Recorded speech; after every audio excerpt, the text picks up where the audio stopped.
اللهم صل على سيدنا محمد وعلى آل سيدنا محمد وبارك وسلم وصل عليه ربي يسر ولا تعسر وتمم بالخير وبك نستعين يا فتاح يا فتاح يا فتاح ربي اشرح لي صدري ويسر لي امري واحلل عقدة من لساني يفقهوا قولي ربي زدني علما ربي زدني علما ربي زدني علما اللهم صل على سيدنا محمد وعلى آل سيدنا محمد وبارك وسلم وصل عليه. فضائل صحابہ میں ہم نے آخری جو سبق تھا اس میں حضرت ابو عبیدہ بن جراح رضی اللہ تعالیٰ عنہ کی فضیلت پڑھی، اور ہم نے میں نے یہ عرض کیا تھا کہ جو آئندہ سبق ہوگا اس میں ہم حسنین کریمین یعنی حضرت حسن اور حضرت حسین رضی اللہ تعالیٰ عنہما کی فضائل پڑھیں گے. انشاءاللہ آج شروع کرتے ہیں. حضرت حسن اور حضرت حسین رضی اللہ تعالیٰ عنہ کی کیا فضیلت ہے. روایت کرنے والے حضرت ابو ہریرہ رضی اللہ تعالیٰ عنہ ہیں کہ نبی علیہ السلام نے حضرت حسن کے لیے فرمایا تھا کہ اے اللہ میں اس حسن سے محبت کرتا ہوں، بس آپ بھی اللہ اس سے محبت کریں، اور جو بھی اس سے محبت کرے اس سے بھی آپ محبت کریں. حسن کی محبت آقا علیہ السلام کو اتنی تھی کہ اللہ سے درخواست کی کہ اللہ مجھے حسن سے محبت ہے، آپ بھی اس سے محبت شروع کر دیں، اور جو حسن سے محبت کرے گا آپ اس سے محبت کریں. حضرت ابو ہریرہ رضی اللہ تعالیٰ عنہ فرماتے ہیں کہ ایک بار نبی علیہ السلام کے ہمراہ دن کے ایک وقت میں نکلا، نہ آپ مجھ سے بات کر رہے تھے نہ میں آپ سے بات کر رہا تھا. یہ کون فرما رہے ہیں؟ حضرت ابو ہریرہ. کہ ہم جا رہے تھے، آپس میں ہم بات نہیں کر رہے تھے، دونوں خاموش چلے جا رہے تھے، یہاں تک کہ آقا علیہ السلام بنی قینقاع کے بازار میں پہنچے. پھر وہاں سے واپس جب ہوئے نا تو یہاں تک کہ فاطمہ کے خیمہ یعنی گھر پر تشریف لائے. تو یہ حضرت ابو ہریرہ فرما رہے ہیں کہ حضرت ابو ہریرہ ہیں، ہم بات میرے ساتھ، میں آقا علیہ السلام کے ساتھ ہوں، ہم دونوں خاموشی سے جا رہے ہیں، بازار میں گئے. بازار سے جب واپس آئے تو حضرت فاطمہ کے پاس گئے اور فرمایا، حضرت فاطمہ سے نبی علیہ السلام نے یہ جو الفاظ استعمال ہوئے ہیں جو حدیث بیان کرنے والوں نے کیے ہیں، اس میں کہا اسما لکعو، کہ یہاں کیا منہ ہے، اندر منہ ہے یعنی حسن ہے. چھوٹے سے ننھے سے بچے کو کہتے ہیں لکع. تو آقا علیہ السلام نے حضرت حسن کے لیے لکع کا لفظ استعمال فرمایا کہ کیا منہ اندر ہے، تو یعنی حسن. ہم یہ سمجھے کہ ان کی والدہ حضرت فاطمہ نے روکا ہوا ہے نہلانے دھلانے اور خوشبو کا ہار پہنانے کے لیے. کچھ ہی دیر گزری تھی کہ وہ حسن رضی اللہ تعالیٰ عنہ دوڑتے ہوئے آئے اور آ کر دونوں ایک دوسرے سے گلے ملے، یعنی آقا علیہ السلام نے انہیں گلے لگا لیا اور آقا علیہ السلام کو انہوں نے گلے لگا دیا. پھر رسول اللہ صلی اللہ علیہ وسلم نے فرمایا، اے اللہ میں اس سے محبت کرتا ہوں، اے اللہ آپ بھی اس سے محبت کیجیے اور ہر اس شخص سے محبت کیجیے جو حسن سے محبت کرے. سبحان اللہ. آقا علیہ السلام نے انہیں گلے لگایا، انہوں نے آقا علیہ السلام کو لگایا. آقا کو حضرت حسن حضرت حسین سے بے انتہا محبت تھی، اور آپ سب کو معلوم ہے حضرت حسن رضی اللہ تعالیٰ عنہ کو زہر دیا گیا تھا. تو حضرت حسن رضی اللہ تعالیٰ عنہ کی مزاج میں ویسے ہی بہت عاجزی، صلح اور فساد سے علیحدہ رہنا، زہد، تقویٰ بہت زیادہ تھا، عبادت بہت زیادہ کیا کرتے تھے حضرت حسن رضی اللہ تعالیٰ عنہ. ان کی مزاج میں خلافت نہیں تھی، ان کی مزاج میں جیسے حضرت امیر معاویہ رضی اللہ تعالیٰ عنہ سے انہوں نے صلح کی، اور حضرت امیر معاویہ رضی اللہ تعالیٰ عنہ کے ہاتھ پر انہوں نے بیعت کی، ان کی خلافت کو تسلیم کیا، کیونکہ جانتے تھے کہ ہے تو وہ حق پر حضرت امیر معاویہ بھی. تو حضرت حسن رضی اللہ تعالیٰ عنہ سے آقا کو اس اعتبار سے بھی محبت تھی کہ ان کے مزاج میں یہ جو عبادت گزاری اور صلح پسندی اور فساد سے، لڑائی جھگڑوں سے دور رہنا تھا. حضرت براء رضی اللہ تعالیٰ عنہ فرماتے ہیں کہ میں نے حضرت حسن بن علی کو نبی علیہ السلام کے کندھوں پر دیکھا، اور آقا علیہ السلام فرما رہے تھے، اے اللہ میں اس سے محبت رکھتا ہوں، آپ بھی اس سے محبت کریں. یعنی حضرت حسن رضی اللہ تعالیٰ عنہ کو آقا علیہ السلام اپنے کندھوں پر اٹھا لیا کرتے تھے. ایک جگہ حضرت براء سے مروی فرماتے ہیں، میں نے نبی علیہ السلام کو خود دیکھا کہ نبی علیہ السلام نے حضرت حسن بن علی کو اپنے کندھوں پر بٹھایا ہوا تھا، اور آپ یہی جملہ فرمائے جا رہے تھے، اللہ اس سے محبت ہے مجھے، آپ بھی اس سے محبت کریں، اور آپ ہر اس شخص سے محبت کریں جو حسن اور حسین سے محبت کرے. ایک موقع پر آتا ہے کہ نبی علیہ السلام جیسے بچے عموماً بڑے بچے چلتے ہیں نا، کرالنگ بولتے ہیں ہم اسے انگلش میں، اور اسی طرح جیسے بچے کرالنگ کرتے ہیں، آقا علیہ السلام نے اپنی حیت ویسی بنائی اور اپنی کمر پر حضرت حسن کو بٹھایا اور حضرت حسین کو بٹھایا. ایک یہ ملتی ہے روایت، اور ایک روایت میں ہے کہ نہیں کندھوں پہ بٹھایا. ایک جانب حضرت حسن تھے اور دوسری جانب حضرت حسین تھے رضی اللہ تعالیٰ عنہما. تو وہاں سے کسی گزرنے والے نے کہا کہ واہ کیا سواری ہے، یعنی کہ کیسے ہیں یہ خوش نصیب کہ آقا علیہ السلام کے کندھوں پر سوار ہے. جیسے عرب میں کیونکہ سب آقا علیہ السلام کے مشتاق تھے، تو آقا کے اتنے قریب تھے کہ آقا نے انہیں کندھے پہ بٹھایا اور سب کو بڑا یہ ایک رشک کیا صحابہ کرام نے. تو آقا نے فرمایا کہ تم سوار بھی تو دیکھو کہ کیا خوب ہے، تم سواری کو دیکھ رہے ہو کہ واہ کیا خوب سواری ہے، تم یہ بھی تو دیکھو سوار بھی تو عام نہیں ہے جن کو میں نے اپنے کندھوں پر سوار کیا. تو بڑا ایمان افروز واقعہ ہے، اور حضرت حسن اور حسین رضی اللہ تعالیٰ عنہ کی فضیلت کے لیے یہی بہت کافی وافی واقعہ ہے کہ نبی علیہ السلام نے اس قدر ان سے محبت کی. ایک راوی ہیں حضرت سلمہ بن اکبع رضی اللہ تعالیٰ عنہ، وہ بھی فرماتے ہیں کہ میں سفید خچر کو کھینچ رہا تھا کہ جس پر نبی علیہ السلام اور حضرت حسن اور حضرت حسین رضی اللہ تعالیٰ عنہ سوار تھے. اس خچر کو میں کھینچ رہا تھا تو یہاں تک کہ اسے کھینچ کر حجر نبوی تک لے آیا. آقا علیہ السلام یہ آقا علیہ السلام کے آگے تھے اور یہ آقا علیہ السلام کے پیچھے، یعنی حضرت حسن ایک آگے بیٹھا تھا اور ایک پیچھے بیٹھا ہوا تھا. تو یہ صحابی رسول سلمہ بن اکبع رضی اللہ تعالیٰ عنہ نے ایک نقشہ کھینچا آپ کے سامنے میرے سامنے، جس میں وہ یہ بیان فرمانا چاہتے ہیں کہ نبی علیہ السلام کے جو صحابہ کرام میں حضرت حسن اور حسین بھی صحابی رسول ہیں، آقا علیہ السلام کے نواسے ہیں، آقا علیہ السلام کے لاڈلے ہیں، حضرت علی رضی اللہ تعالیٰ عنہ کی حضرت فاطمہ رضی اللہ تعالیٰ عنہ کے صاحبزادے ہیں، اور کربلا میں شہید ہونے والے ہیں حضرت حسین اور حضرت حسن زہر کے ساتھ شہید ہونے والے ہیں. تو ان کا مقام و مرتبہ کیا تھا اور یہ آقا کے کتنے لاڈلے تھے. ان لاڈلوں سے نبی علیہ السلام کو آزمایا گیا.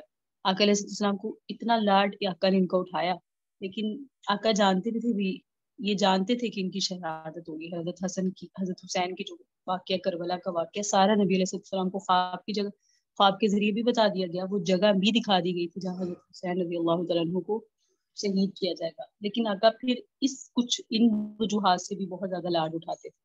یہ حضرت حسن اور حسین رضی اللہ تعالیٰ عنہ کی کچھ احادیث تھی جو امام مسلم رحمہ اللہ نے اپنی کتاب الفضائل میں جو صحابہ کرام پر انہوں نے باب باندھے اس میں بیان کی.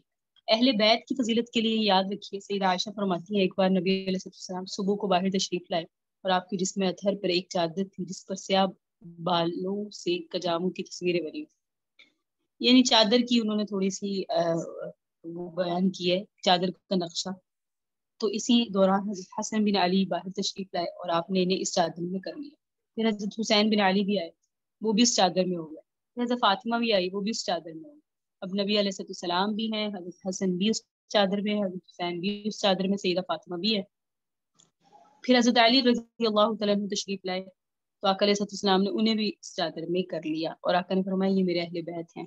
اور پھر اس کے بعد ارشاد فرمایا انما یرید اللہ لیذھب عنکم الرجس اہل البیت ویطہرکم تطہیرا، بلا شبہ اللہ تو یہی چاہتا ہے کہ تم سے گندگی کو دور کر دے اور اہل بیت تمہیں اچھی طرح پاک کر دے.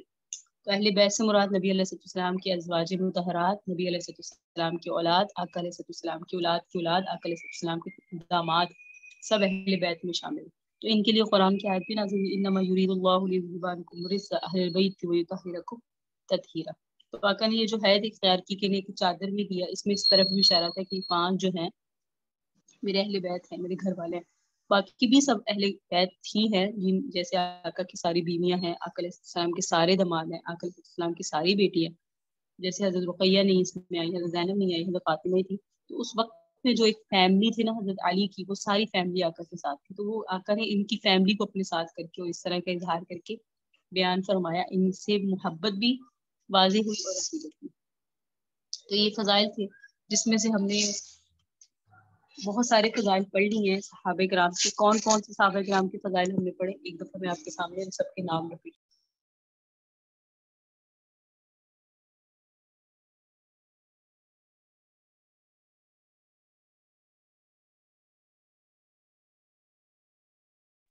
سیدنا صدیق اکبر رضی اللہ تعالیٰ عنہ، سیدنا عمر فاروق رضی اللہ تعالیٰ عنہ، سیدنا عثمان بن عفان رضی اللہ تعالیٰ عنہ، سیدنا علی بن ابی طالب رضی اللہ تعالیٰ عنہ،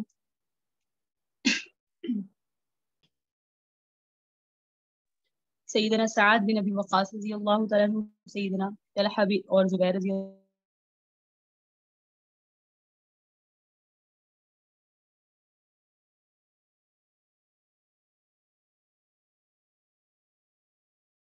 طلحہ رضی اللہ تعالیٰ عنہ، حضرت تعالیٰ عنہ، حضرت تعالیٰ عنہ اور آقا علیہ السلام کے اہل بیت میں جو حضرات شامل ہیں وہ. آگے کچھ فضائل، ایک آدھ فضیلت ہے. حضرت فضیلت تو بہت ساری ہے، حدیث یہ جو میں نے آپ کے سامنے احادیث پڑھی ہے نا یہ فضائل کی جو ابھی تک ہمارا سبق ہوا، ان میں فضائل کی احادیث میں نے لی ہے امام مسلم رحمہ اللہ نے جو کتاب بخاری شریف کے ساتھ ایک کتاب ہوتی ہے مسلم، صحیح مسلم، ادھر سے فضائل لی ہے. تو ایسا نہیں ہے کہ جو حدیثیں آئی ہیں صرف وہی ان کی فضیلت پر دلالت کرتی ہیں اور کوئی حدیثیں فلاں صحابی کی فضیلت پہ نہیں ہے. ایسا نہیں ہے، حدیثیں بے شمار ہیں، لیکن امام مسلم کی کچھ کنڈیشنز، کچھ شرائط ہوتی ہیں، جو حدیث ان شرائط پر پورا اترتی ہیں وہ اس کو لیتے ہیں، ادروائز باقی حدیثوں کو چھوڑ دیتے ہیں. حدیثیں تو بہت ساری ہیں لیکن یہ اس کو پرکھتے ہیں، حدیث کی سند دیکھتے ہیں، بیان کرنے والوں کو دیکھتے ہیں. پیچھے تک یہ پورا ایک علیحدہ فن ہے علم حدیث، جرح و تعدیل. یعنی آقا علیہ السلام سے جو یہ بات کہی جا رہی ہے اس کو درمیان میں بات کرنے والے کتنے تھے، کیسے تھے، کیسا معیار تھا، حافظ تھے، ضابط تھے، صحیح العقیدہ تھے، ساری چیزیں دیکھنے کے بعد پھر جو ہے حدیث کو بیان کیا جاتا ہے. تو امام مسلم نے جو حدیث بیان کی، اگر کسی کی صحابی رسول صلی اللہ علیہ وسلم کی فضیلت کسی ایک آدھ حدیث میں صرف آئی تو اس کا یہ مطلب نہیں ہے ان کی اور احادیث نہیں ہے ان کی فضیلت پر، احادیث اور بھی ہوتی ہے. لیکن بات یہ ہے کہ جو امام مسلم کا انداز ہے اس میں وہ صرف وہ حدیث لیتے ہیں، ہر کوئی بھی حدیث جو آقا سے منسوب ہے وہ اس کو فوراً نہیں اٹھاتے. انہوں نے اپنا ایک معیار مقرر کیا، انہوں نے اپنا ایک سٹینڈرڈ ہے حدیث قبول کرنے کا. اگر وہ حدیث ان کے شرائط کے مطابق ہوتی ہے تو وہ اس کو بیان کرتے ہیں، اگر اس شرائط کے مطابق نہیں ہوتی تو اس کو بیان نہیں کرتے. لیکن حدیثیں باقی علماء نے بھی اپنی احادیث میں، محدثین نے اپنی احادیث میں کتابوں میں بیان کی ہیں، وہ بے شمار ہیں. تو صحیح مسلم کی کتاب کا ایک اتنا معیار ہے کہ کہا جاتا ہے اصح الکتاب بعد کتاب اللہ تعالی صحیح البخاری و بعد مسلم، کہ صحیح مسلم کا مقام و مرتبہ کتاب اللہ کی بات بخاری شریف کے بعد بہت زیادہ ہے. امام مسلم کو اللہ رب العزت نے غیر معمولی حافظہ دیا تھا. ان کا مزاج اور ان کو اللہ رب العزت نے جو حدیث کے فن میں دسترس دی تھی یہ عام انسانوں کو نہیں ملی ہوئی. بہت اس اعتبار سے وہ ان کا اوڑھنا بچھونا حدیث تھا، لمبے لمبے سفر کرنے جا کے حدیث لینی کہ آقا کی کوئی بات ایسی ہے جو فلاں شہر میں فلاں شخص کو پتہ ہے ہمیں نہیں پتہ، تو یہ نہیں کہ ان سے منگوا لیں بات کہ ہمیں کاغذ پہ لکھ کر بھیجتے، نہیں، سفر کرتے تھے، ان کے پاس پہنچتے تھے، پھر ان کے پاس پہنچ کے وہ حدیث لیتے تھے جو آقا کی باتوں سے انہیں ویسے بہت محبت تھی. تو ہاں، زید بن حارث اور حضرت اسامہ بن زید، یہ اسامہ بن زید جو ہے وہ اسامہ بن زید یہ بیٹے ہیں حضرت زید بن حارث کے، اور یہ زید بن حارث وہ ہیں جنہیں نبی علیہ السلام نے اپنا منہ بولا بیٹا بنا لیا تھا، جن پر کے لیے سورہ احزاب میں فرمایا تھا زید بن محمد مت کہو، انہیں زید بن حارث ہی کہو. آپ کو معلوم ہے آقا اللہ تعالیٰ نے یہ آیت نازل فرمائی تھی، اور یہ واحد صحابی ہیں زید جن کا قرآن میں ذکر کیا گیا. زید پورا لفظ آیا ہے، کسی صحابی رسول کا نام نہیں آیا قرآن، لیکن یہ صحابی رسول کی ایک فضیلت خاص ہے کہ ان کا نام لے کر اللہ تعالیٰ نے ان کو بیان کیا ہے. تو یہ بہت بڑی بات ہے کسی کا نام آ جانا قرآن میں، اور وہ بھی اتنے سارے صحابہ میں ان کا چنا ہونا. تو ان کے متعلق روایت ہے عبداللہ بن عمر رضی اللہ تعالیٰ عنہ سے فرماتے ہیں ہم تو زید بن حارثہ کو زید بن محمد کہہ کر پکارتے تھے، یہاں تک کہ قرآن کریم میں منہ بولے بیٹوں کے متعلق حکم آ گیا کہ ان کو ان کے اصل باپ کی طرف منسوخ کر کے پکارو، یہ زیادہ بہتر ہے، انصاف کے مطابق ہے اللہ کے نزدیک.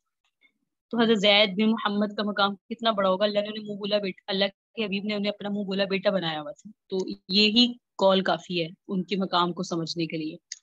حضرت عبداللہ بن عمر فرماتے ہیں نبی علیہ السلام نے ایک لشکر روانہ فرمایا اور اس کا امیر اسامہ بن زید کو بنایا. لوگوں نے ان کی عمارت پر اعتراض کیا کہ اتنی چھوٹی عمر میں اس کو امیر کیوں بنا دیا.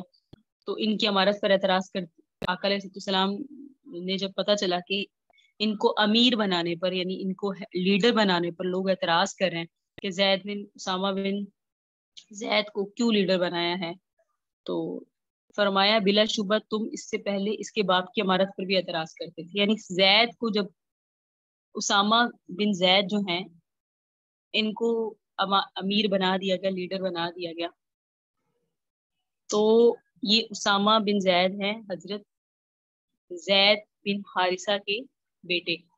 تو آقا علیہ السلام نے فرمایا کہ ابھی تو تم اسامہ پر اعتراض کرتے ہو، لیکن جب اس کے بیٹے کو یعنی زید بن حارثہ کو، ان کے والد کو یعنی زید بن حارثہ کو جو نبی علیہ السلام کے منہ بولے بیٹے ہیں، آقا نے فرمایا جب ان کو امیر لیڈر بنایا گیا تو تم نے تب بھی اعتراض کیا. اللہ کی قسم وہ لیڈر بننے کے اہل ہیں اور اس قابل ہے، اور بلا شبہ مجھے سب لوگوں میں زیادہ محبوب ہے. بلا شبہ اس کے بعد یہ اسامہ مجھے سب لوگوں سے زیادہ محبوب ہے. یعنی پہلے ان کے والد زید مجھے محبوب تھے اور اس کے بعد ان کے بیٹے اسامہ بھی مجھے محبوب ہو گئے، کیونکہ وہ میرے محبوب کے محبوب ہے. ہوتا ہے نا اس طرح، جنہیں پسند کرتے ہیں پھر انہیں جو چیزیں پسند ہو اس سے بھی محبت ہوتی ہے. تو حضرت زید بن حارثہ کا بہت بڑا مقام ہے کہ آقا نے ان سے بے انتہا محبت کی ہے. ان کو اپنا بیٹا کہا ہوا ہے. اکثر آقا علیہ السلام سواری پر انہیں لاڈ سے آگے بٹھایا کرتے تھے, باقی صحابہ کرام پیچھے آ رہے ہیں, آقا اپنی سواری پر انہیں خاص بٹھاتے تھے. اور اتنی محبت ہی لے پالک تھے یہ, منہ بولے بیٹے تھے کہ مشہور ہو گیا ہوا تھا یہ کہ زید بن حارثہ جو ہے نا وہ زید بن محمد ہیں, آقا کے بیٹے ہیں. انہی کی وائف تھی حضرت زینب, جن کو انہوں نے طلاق دے دی تھے, وہ نبی علیہ السلام کی عقد میں آئی, جن کے ساتھ جو حضرت زید کیونکہ غلام تھے ایک طرح سے حضرت زید, اور حضرت زینب آزاد تھی, تو انہیں ایک آر تھی کہ یہ تو غلام ہے اور میں تو آزاد ہوں. تو یہ ایک فطری بات ہے, عرب میں بہت زیادہ ہوتی تھی. تو پھر اللہ تعالیٰ نے فرمایا کہ زید طلاق دیں گے اور آقا ان سے نکاح کریں گے. تو زید کو یہ بڑا معاملہ تھوڑا وہ لگا کہ میں طلاق, یعنی نبی علیہ السلام کا معاملہ مشکل لگا کہ زید تو میرے بیٹے مشہور ہوئے میں, اگر میں ان کو طلاق دوں گا تو لوگوں میں یہ بات مشہور ہو جائے گی کہ دیکھو اس نے اپنے منہ بولے بیٹے کی بیوی سے نکاح کر لیا. تو فرمایا گیا کہ جب اللہ کا حکم آ گیا تو آپ نے اس میں کسی طرح کا شک نہیں کرنا, اور آپ نے بس یہ پیغام پہنچانا ہے, اور آپ نے یہ عمل کرنا ہی کرنا ہے. تو پھر حضرت زید بن حارثہ کی جو بیوی تھی حضرت زینب, ان سے نبی علیہ السلام نے نکاح کیا. اور یہ جو زمانہ جاہلیت کی رسم تھی کہ منہ بولا بیٹا اصل بیٹے کی طرح ہوتا ہے, اس کا سد باب کیا گیا کہ ایسا نہیں ہوتا, منہ بولا بیٹا منہ بولا ہی ہوتا ہے, اس کے تمام احکامات میں وہ اصل بیٹوں کی طرح شامل نہیں ہوتا.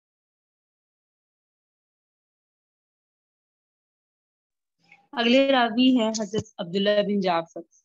حضرت عبداللہ بن ابی ملیکہ رضی اللہ تعالیٰ عنہ فرماتے ہیں کہ ایک بار حضرت عبداللہ بن جعفر نے حضرت عبداللہ بن زبیر رضی اللہ تعالیٰ عنہ سے فرمایا کہ کیا تمہیں یاد ہے ایک بار جب ہم رسول اللہ سے ملے تھے, میں اور تم اور عبداللہ بن عباس.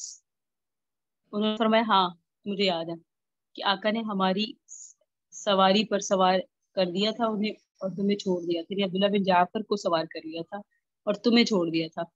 عبداللہ بن زبیر سے کہا کہ آپ کو چھوڑ دیا, تو آقا نے اپنے ساتھ عبداللہ بن جعفر کو, حضرت جعفر بن ابی طالب جو نبی حضرت علی کے بھائی ہیں, جعفر بن ابی طالب ابو طالب کے بیٹے ہیں جعفر, یہ ان کے بیٹے ہیں عبداللہ بن جعفر. تو یہ ان کی فضیلت ہے کہ یہ چھوٹے بھی تھے صحابی رسول, جیسے عبداللہ بن عمر ہیں اور عبداللہ بن جعفر ہیں, عبداللہ بن عباس ہیں. یہ جو صحابہ کرام ہیں نا, یہ صحابیوں کے بیٹے تھے یہ بھی صحابہ, لیکن یہ چھوٹی عمر کے تھے. جیسے عبداللہ بن جعفر یہ چھوٹی عمر کے تھے. تو ان کی فضیلت پر امام مسلم نے فرمایا کہ آقا ان کی فضیلت کے لیے یہ ہے کہ آقا نے اپنی سواری پر سوار کر لیا تھا لاڈ سے اور ان کے اوپر شفقت کرتے ہوئے. حضرت عبداللہ بن جعفر فرماتے ہیں کہ نبی علیہ السلام جب کسی سفر سے واپس تشریف لاتے تو اہل بیت کے بچے آگے لے جاتے اور آپ کا استقبال کرتے. یعنی جیسے آپ آئے ہیں تو آکے جو گھر والے تھے وہ آگے بڑھتے اور آقا علیہ السلام کا استقبال کرتے.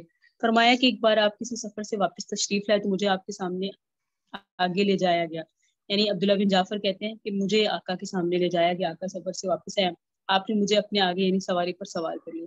جیسے عموماً ہوتا ہے نا, ہمارے گھروں میں تو ابھی کوئی رواج نہیں ہے, لیکن عموماً ہوا کرتا تھا پہلے, کوئی بڑا کہیں رہ کر 3-4 دن بعد واپس آئے یا ہفتے بعد واپس آئے تو گھر کے بچے باہر نکل آتے تھے, اور کہ ہمارا جیسے مثال کی طرف ہمارے بابا آگے, ہمارے ابو آگے, والد آگے, اور وہ باہر انتظار کیا کرتے تھے. تو آقا علیہ السلام کا بھی یہ عمل تھا کہ عرب میں جب آقا کسی سفر سے واپس آتے تھے تو آقا کے گھر والوں, یعنی یہ آقا کے گھر والے نا اہل بیت ہیں, وہ کیسے کہ یہ جعفر جو ہیں وہ جعفر کے بیٹے ہیں عبداللہ, جعفر آقا علیہ السلام کی کزن کی بیٹے ہوئے. تو نبی علیہ السلام حضرت عبداللہ بن جعفر فرماتے ہیں مجھے آقا کے آگے لایا جایا گیا تو آقا نے مجھے اپنی سواری پر بٹھا لیا. اس کے بعد حضرت فاطمہ کے دونوں صاحبزادوں میں سے کسی ایک کو لایا گیا, یعنی حضرت حسن کو یا حضرت حسین کو, تو آپ نے اسے اپنے پیچھے بٹھا لیا. پھر ہم کو مدینہ میں داخل کر دیا. اس حال میں سواری پر 3 افراد تھے, ایک عبداللہ بن ابو جعفر, ایک نبی علیہ السلام اور ایک حسن یا حسین.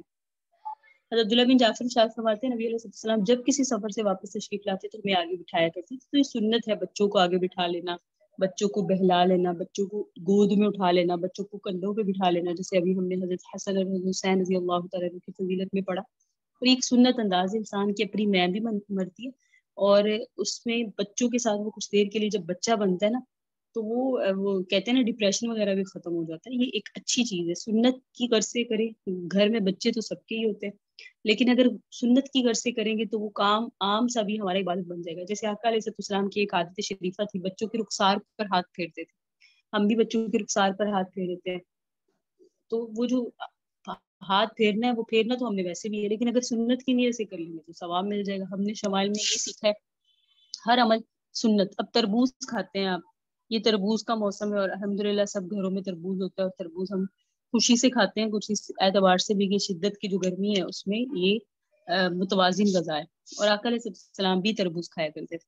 اب آقا علیہ السلام نے بھی تربوز تناول فرمایا اور ہم بھی کرتے ہیں، ہم بھی کھاتے ہیں، تو کھانا تو ہے ہی، سنت کی نیت کر لیں تاکہ ثواب مل جائے کہ نبی علیہ السلام نے بھی تربوز کھایا ہے تو میں بھی تربوز کھاتی ہوں، آقا نے کھایا ہے تو آقا کے عمل پر سیدنا عمر رضی اللہ تعالیٰ عنہ کا ایسا مقام ہے کہ حضرت عمر رضی اللہ تعالیٰ عنہ نے جو حجر اسود کو دیکھا تو فوراً توحید کا پہلے اعلان کیا، کہا حجر اسود کو مخاطب کر کے کہا کہ تم کچھ نہیں ہو، تم ایک پتھر ہو، تمہارا کیا مقام ہے، تم ایک پتھر ہو، لیکن میں تمہیں کیوں چوم رہا ہوں، کیونکہ میرے نبی صلی اللہ علیہ وسلم نے چوما ہے، تو ان کے چومنے کی وجہ سے میں تمہیں چوم رہا ہوں، ورنہ تمہارا کوئی مقام تو نہیں، تم تو ایک عام پتھر ہے۔ اسی طرح حضرت انس رضی اللہ تعالیٰ عنہ کے متعلق آتا ہے کہ کدو، سالن میں کدو تلاش کر رہے ہیں کیونکہ آقا کو کدو پسند تھے، تو کہنے لگے کہ یہ کدو جو ہے نا، کدو کو مخاطب کر کے کہا کہ تمہارا کوئی مقام نہیں ہے، تم مجھے اس لیے پسند ہو کیونکہ تم آقا کو پسند تھے، اس لیے مجھے تم سے محبت ہے۔ یعنی اتنا یہ صحابہ کرام سنت کے عاشق تھے، سنت کے شدائی تھے کہ ایک ایک آقا کا عمل انہوں نے محفوظ رکھا، تو اس لیے ان کا مقام بہت زیادہ ہے۔ اور ہم نے فضائل صحابہ میں ان کے فضائل ہی پڑھنا ہے، تو ان میں سب سے بڑی فضیلت ان کی ہے کہ آقا کی ایک ایک ادا کو انہوں نے محفوظ کیا، آقا علیہ السلام کی ایک ایک چیز کی انہوں نے نقل اتاری اور اس کو محفوظ کیا اور ہم تک پہنچا دیا، اور ہمارے سروں پر ان کا بہت بڑا احسان ہے، ہم نہیں چکا سکتے۔ آقا کی باتیں جو پڑھتے ہیں اور محظوظ ہوتے ہیں اور اپنے ایمان کو تازہ کرتے ہیں، اور یہ ان کی مہربانیاں ہیں کہ انہوں نے ہمارے لیے آقا کی قدا کو محفوظ کر دیا۔ یہ ہمیں معلوم تھا کہ اور آقا کی بھی بشارتیں تھی کہ بعد یہ لوگ آئیں گے جو میرے نام پر ہی گردنیں کٹائیں گے، تو وہ سب پتہ تھا، اس لیے وہ محبت کی وجہ سے یہ ساری چیزیں محفوظ ہوتی گئی۔ تو یہ نبی علیہ السلام کی سنت ہے، بچوں کے ساتھ بچہ بن جانا، انہیں آگے بڑھا لینا، انہیں مذاق کرنا، ان سے تعزیت کرنی، جیسے حضرت یا ابا عمیر ما فعل النغیر، حضرت انس کی بھائی ابو عمیر کی چڑیا پرندہ گم ہو گیا تو آقا علیہ السلام نے تعزیت کی، ایک روایت میں تب مر گیا تھا تو حضرت نے نبی علیہ السلام نے کیا فرمایا، ابو عمیر وہ آپ کی چڑیا کا کیا بنا؟ تو بڑی پیاری بات ہے، اس کو سمجھنے کی اگر گہرائیوں میں جا کے کوشش کریں کہ آقا اتنے زیادہ ماحول شناس تھے، جیسا ماحول ہوتا تھا اس ماحول میں اپنے آپ کو ڈھا دیتے تھے۔ تو یہ صحابہ کرام کی کچھ فضیلتیں تھیں، اور ابھی آپ کے سامنے ان سارے صحابہ کرام کا نام لیا گیا جن کی فضیلت ہم نے پڑھی۔ ابھی آپ کے سامنے انشاءاللہ ابھی صحابہ کرام کا تذکرہ تو چلتا ہی رہے گا، میں ان میں سے مزید آگے جتنے جو بھی صحابہ کرام ہم پڑھیں گے ان کو میں مزید صحابہ کرام کا ذکر بھی کریں گے، لیکن کچھ صحابہ کرام کی جو شخصیات تھی ان میں کچھ چیزیں تھیں، ان کے کچھ اوصاف تھے، اس کو بھی آج ضرور پڑھتے ہیں تاکہ اس سے بھی ہمارا ایمان تازہ ہو کہ نبی علیہ السلام اور آقا کے جو صحابہ تھے ان کا دنیا سے کتنی بے رغبتی اختیار کی، اور دنیا کو استعمال کیے بغیر ہی وہ اس دنیا سے چلے گئے ہیں۔ ہم کہتے تو ہیں، ہم سمجھتے تو ہے کہ ان کا کوئی نہیں، اس اعتبار سے تو نہیں کہتے واضح کہ صحابہ کرام کا کوئی معاملہ نہیں ہے یا صحابہ کرام کی کوئی حیثیت نہیں ہے، کیونکہ ابھی لوگ بہت سارے لوگ ہیں جو صحابہ کرام پر اعتراض کرتے ہیں، لیکن جب ان کی زندگیوں کو پڑھے تو معلوم ہوتا ہے کہ ہم ان کا جو نام بھی لیتے ہیں نا، یہ بھی اللہ کا ہم پر فضل ہے، اللہ تعالیٰ نے ہمیں سعادت دی ہے کہ ہم ان کا نام ہماری زبانوں پر ہے، کیونکہ اتنی پاک ہستیاں ہیں کہ ان کے نام اللہ رب العزت نے قرآن اور حدیث میں بیان کروا دیا اپنے نبی علیہ السلام کے ذریعے۔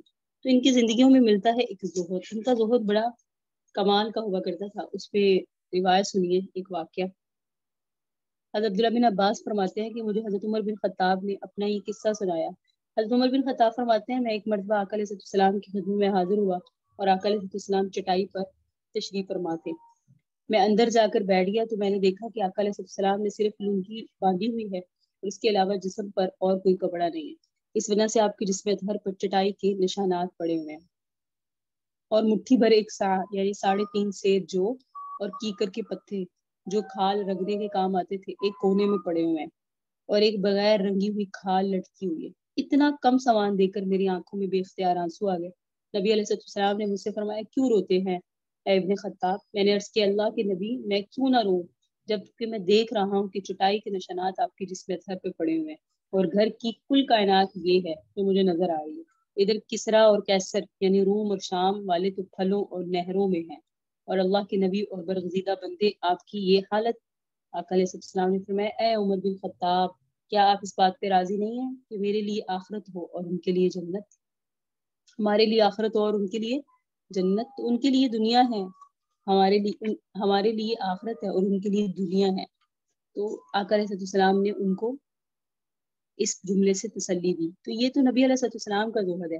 حضرت زید بن ارقم فرماتے ہیں کہ ہم لوگ حضرت ابوبکر صدیق کے ساتھ تھے اور آپ نے پینے کے لیے پانی مانگا تو آپ کی خدمت میں شہد ملا ہوا پانی پیش کیا گیا. جب آپ نے اسے ہاتھ میں لیا تو رونے لگے, ہچکیاں لے کے رونا شروع کر دیا, جس سے ہم سمجھے کہ انہیں کچھ ہو گیا ہے. لیکن روب کی وجہ سے ہم نے ان سے کچھ پوچھا نہیں. جب آپ چپ ہو گئے تو ہم نے کہا اے رسول اللہ کے خلیفہ ابوبکر صدیق, آپ اتنا زیادہ کیوں روئے؟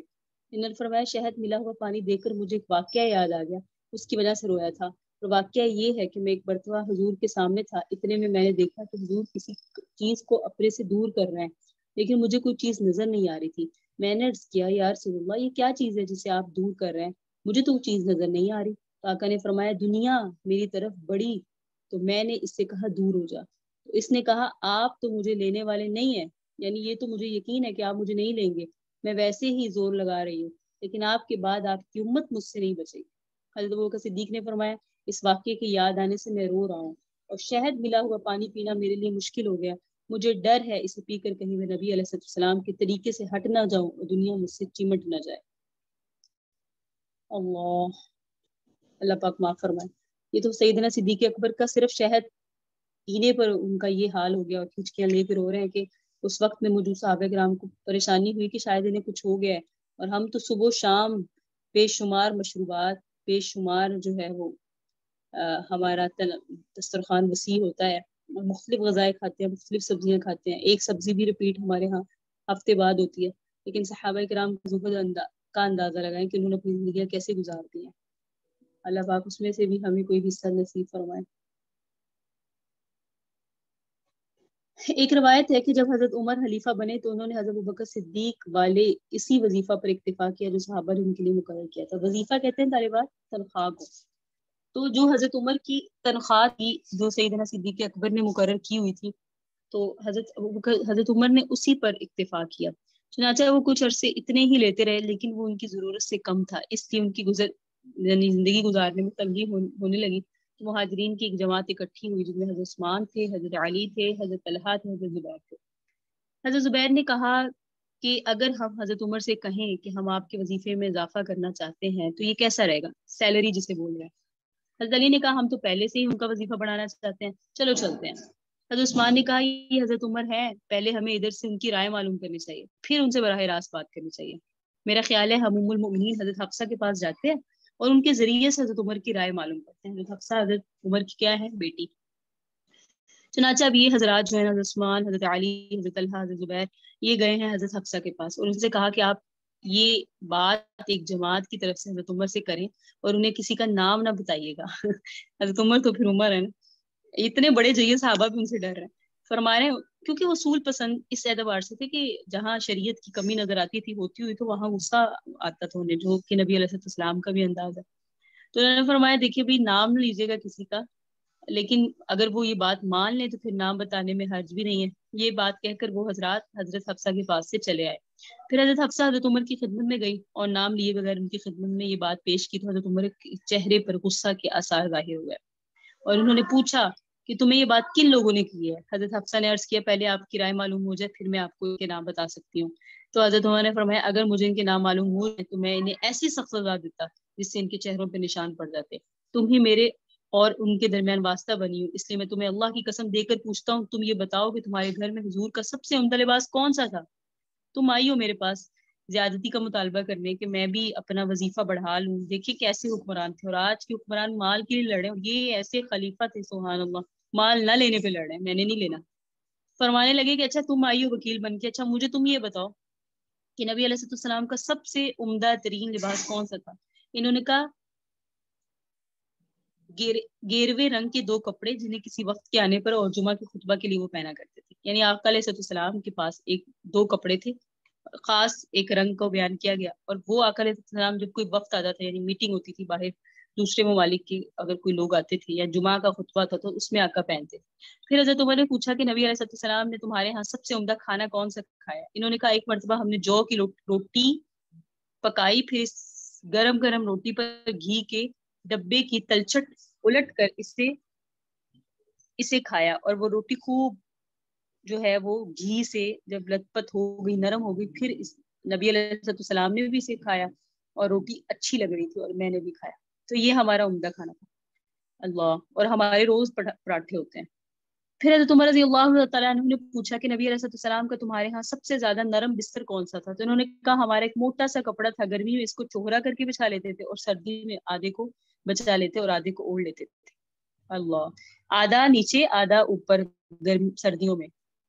پھر حضرت عمر نے فرمایا حفصہ ان لوگوں تک یہ بات پہنچا دو کہ حضور نے اپنے طرز عمل سے ہر چیز میں ایک اندازہ مقرر فرمایا اور ضرورت سے زائد چیزوں کو اپنی اپنی جگہوں میں رکھا، اور میں نہیں اور ان میں آقا علیہ السلام لگے نہیں، ان چیزوں میں الجھے نہیں اور کم سے کم پر گزارا کیا. میں نے بھی ہر چیز کا اندازہ مقرر کیا اور اللہ کی قسم ضرورت سے زائد چیزوں کو ان کی جگہوں پہ رکھوں گا اور میں بھی کم سے کم پر گزارا کروں گا. میری اور میرے اور دو ساتھیوں کی مثال، میری اور میرے اور دو ساتھیوں کی مثال ان تین آدمیوں کی سی ہے جو ایک راستے پہ چلے. ان میں سے پہلا آدمی توشہ لے کر چلا اور منزل مقصود تک پہنچ گیا، حضرت ابوبکر صدیق اور حضرت عثمان. پھر دوسرے نے بھی اس کی اتباع کی اور اسی کے راستے پر چلا تو وہ بھی اس منزل تک پہنچ گیا. پھر تیسرے آدمی نے بھی اس پہلے کی اتباع کی. اگر وہ ان دونوں کے راستے کا خود کو پابند بنائے گا اور ان جیسا توشہ رکھے گا تو اس کے ساتھ جا ملے گا. یعنی حضرت عثمان کا کی خلافت کی طرف اشارہ ہے کہ اگر وہ بھی ایسا کریں گے اور ان کے ساتھ رہا کرے گا، اور اگر وہ ان دونوں کے راستے کو چھوڑ کر کسی اور راستے پہ چلے گا تو کبھی بھی ان کے ساتھ نہیں مل سکے گا. یہ حضرت عمر رضی اللہ تعالیٰ عنہ کی زہد ہے. ہم صحابہ کرام کی فضائل پڑھ رہے تھے، ان میں زہد انہی صحابہ کرام کا بیان کرنا بہت ضروری ہے تاکہ ہمیں اندازہ ہو کہ یہ عام شخصیات نہیں ہیں. حضرت عثمان کے زہد کے بارے میں ملتا ہے، حضرت عبد الملک بن شداد فرماتے ہیں میں نے جمعے کے دن حضرت عثمان بن عفان کو منبر پر دیکھا اور ان پر عدن کی بنی ہوئی موٹی لنگی تھی جس کی قیمت 4 یا 5 درہم تھی اور گیروے رنگ کی ایک کوفی چادر تھی، کوفہ سے آئی ہوئی ایک چادر تھی. حضرت حسن سے ان لوگوں کے بارے میں پوچھا گیا جو مسجد میں قیلولہ کرتے ہیں تو انہوں نے کہا میں نے عثمان کو دیکھا ہے کہ وہ اپنے زمانے خلافت میں ایک دن مسجد میں قیلولہ فرما رہے تھے. جب وہ سو کر اٹھے تو ان کے جسم پر کنکریوں کے نشان تھے. مسجد میں کنکریاں بچھی ہوئی تھی اور لوگ ان کے اس سادہ اور بے تکلف زندگی پر حیران ہو کے کہہ رہے تھے یہ امیر المومنین ہے، یہ امیر المومنین. اتنے سادہ تھے عثمان بن عفان. سبحان اللہ. حضرت علی بن ابی طالب رضی اللہ تعالیٰ عنہ کا زہد دیکھیں. قبیلہ ثقیف کے ایک صاحب بیان کرتے ہیں کہ حضرت علی رضی اللہ تعالیٰ عنہ نے مجھے ایک قصبہ کا حاکم بنایا اور عراق کے ان دیہات میں مسلمان نہیں رہا کرتے تھے جہاں مجھے حاکم بنایا.